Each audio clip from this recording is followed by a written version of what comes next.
called him a little confused. He said Trump can't tell the difference between you and Nikki Haley. Now, let's put aside the substance of what Donald Trump was trying to say, which was not true, but just going at the core of what now President Biden is seizing on, which is what you have said, that you think Trump has cognitive disorders.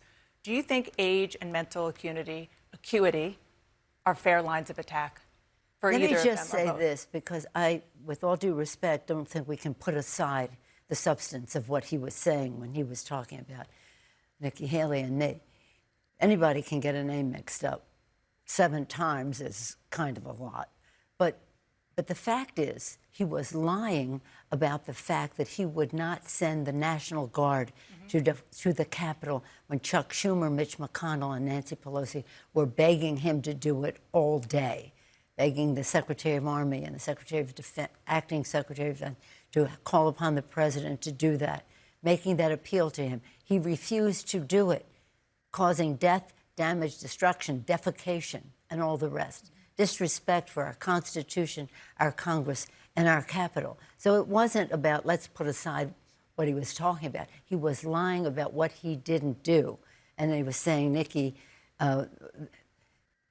wouldn't accept his 10,000 troops, which he wasn't sending, but it was me that was asking him. Yeah, and I understand why you wanted to make that point. I just didn't want to suggest that what he was saying was true. But on the cognitive question, because this is a line of attack now from President Biden, who will likely be his opponent, is that fair? Is mental acuity, cognitive ability, is that where this conversation should be happening right now between these two candidates? Well, I think that there's something to be said for as we review the campaign.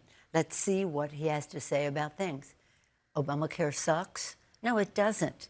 No, it doesn't. Tens of millions more people have health care. 150 million families that might have a pre-existing condition now have access to benefits.